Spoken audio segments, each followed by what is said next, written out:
Hey, how y'all doing out there this evening? I want to talk to y'all about something very, very serious. Many of y'all are wondering why you didn't get the alert, and some of you got the alert one time, and some of you got the alert twice, and sometimes some of you even got the alert 3 times. Well, I'm here to tell you what that means. That don't mean nothing, y'all. I'm tired of y'all getting all spooked up. All this meant was that the government's on a bigger system on how many people they can get the same information to. And I've seen a little bit too much fear read into this. And I'm sorry about the little spooky face floating around in the dark, but I'm actually really in the dark. And I'm just trying out some new gear in my hot spot and seeing how long batteries last and seeing how this little setup works. Hey, so I could actually, if I had something to say in the dark, at least you could see my little ghost face. And that's about what we're seeing a bunch of right now, y'all. So I just wanted to put a smile on your face and tell you, I got a brother that asked me earlier what he could do with his family. Matter of fact, y'all, in the last 3 weeks, I bet I've talked to over 100 people worried about their families, worried about what's going to happen tomorrow, what do they need to stockpile, what do you need to do.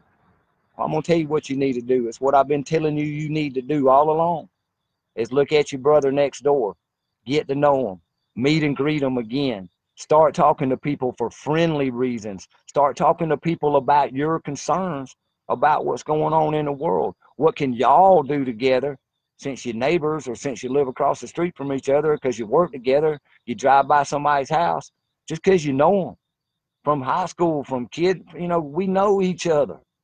We ain't the enemy, so we got to quit getting spooked. And that's going to be the only way out of this, y'all. They can throw out these presidential alerts. They can say they're going to run drills and have mass shootings and all this crazy shit. Look what's going on with your brother. Look what's going on with your sister. And look for allies. Have you ever noticed in hard times like the American Great Depression and the Dust Bowl and the starvation that ensued after that time period, we had to come together, but we the people did it. The government didn't pull anybody out of the ditches. The government didn't really feed nobody at all. We did it for each other. We've rebuilt and built this country over and over again. We learned we did it wrong the first time. Now we can do it again right, hand in hand. Our country, our place. Hell, if it's just even our community. They got you so worried about country, you can't even hardly worry about yourself no more. So I want you to worry about yourself for a little bit, and everything's going to be okay.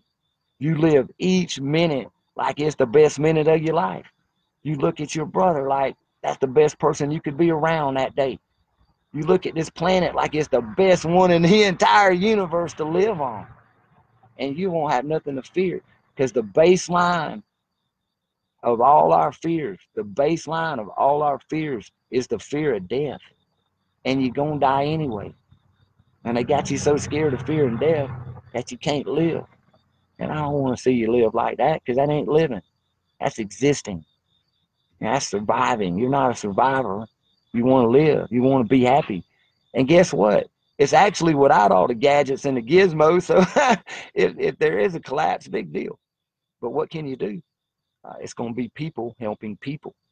The solution is inside of yourself. The solution is you and your brother and your sister and your tribe and how you view what's coming. Are people going to be your allies? Or are they going to be your enemies? Are we going to get through it together? Or are we going to all die separately on our knees? But you're going to die anyway. So how you live is what matters. Don't forget that. So think about that while y'all are worried about, did you get the call or not? I didn't get the call, so maybe they are going to come get us. Already got me on that damn no-fly list, man. Might as well put me on no-call list, too. I don't want to hear what anybody got to say from FEMA. Anyway, I love y'all. I just did want to make you smile, but I also want you to think. In the end of all times, in the end of all things, in the end of all civilizations, we've always just had each other. Think about that.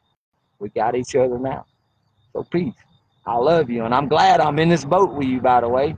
I'm very happy to be in this boat with you, brothers and sisters. It's the greatest boat we could ever be in because it's a boat of freedom and free thinkers. So thank you. Let's grab them oars and start rowing, all right? Peace. Don't live in fear. And watch out for that phone call.